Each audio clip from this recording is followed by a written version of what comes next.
and welcome back to my channel. So for today's video, since it's September and it's back to school time, I actually wanted to talk about, as a teacher, because I'm a teacher with a center called Bright Horizons, how you explain fibromyalgia to kids. So it's kind of tricky because the center I teach at, I teach a wide variety of age groups. So for this video, I'm going to split it into two different age groups. So I'm going to explain how I talk to my preschoolers, which are ages 2 to 5, and how I talk to my school agers, which their ages range from 6 to 12. So the preschoolers. This one is a little complicated because your preschoolers are just trying to figure out how to button their pants and how to communicate with the other preschoolers in the classroom. So getting them to try to understand something that is sometimes super complicated for adults to understand, it can be a little tricky. So with the preschoolers, when I come in the morning, they always come up to me and wrap me in the biggest hugs. So if I'm having a bad pain day, when I come into the room, that's my chance to set the tone with them for how I'm feeling that day. So if I let them come up and give big hugs, they kind of know it's okay to give me big hugs and not be as gentle as usual. And if I come in and I see them running up to me and I say, oh, soft hugs, that's when they know that they need to kind of be a little more gentle with me that day. So to get them to kind of relate to my pain, the simplest way I can put it is if I say, oh, do you know, have you ever scraped your knee on the playground or bumped your head on the table? And they'll say, yeah. So I tell them, well, I kind of bumped my whole body on a table. And they're like, what?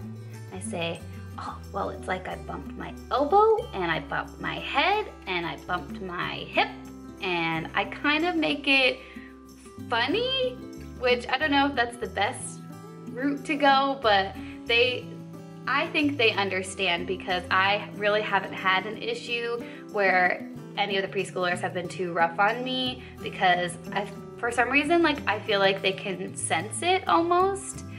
I don't know, that's just my own theory, but the last tip that I can give is that I try to use the simplest terms. So when I'm explaining to it, I'm not using these big phrases and words that they're not going to understand. I'm just trying to take it down to their level where they might understand.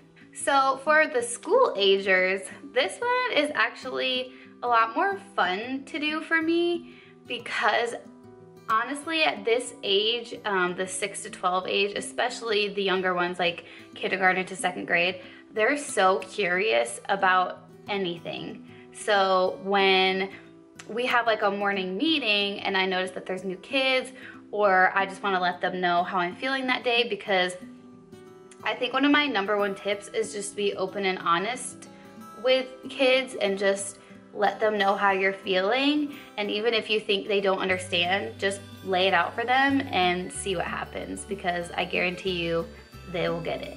But when we have our morning meeting, I kind of will let them know like how I'm feeling that day. I'll kind of do the soft hugs thing too with them.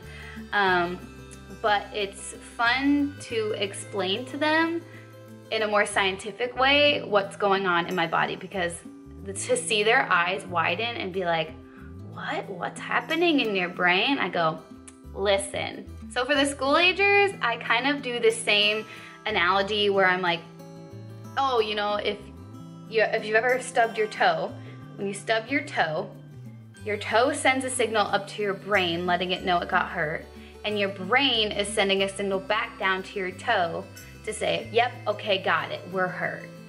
So in my brain, it's doing that all the time with multiple body parts. So where I said to the preschoolers, it's like I bumped my head and my hip and my knee, it's kind of the same thing, but I get a little more scientific and medical in my explanation. And like I said, it's just so cool to see them be interested, because I feel like a lot of times, sometimes when you explain it to adults, they're like, yeah. These kids, like, I have their full attention when I'm talking about it, and it's so great.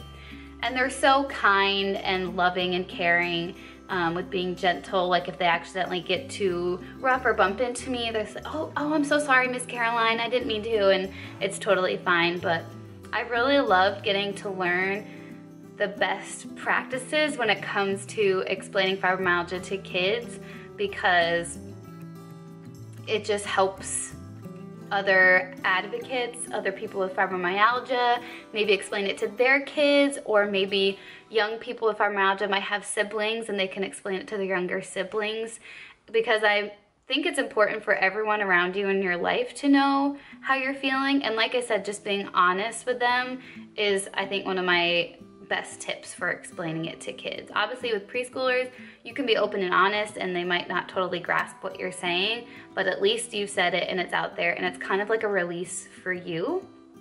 So those are my tips for explaining fibromyalgia to kids. And if you guys have any tips that maybe I missed or you'd like to share, please leave them in the comments below, and I'll see you guys next time. Bye!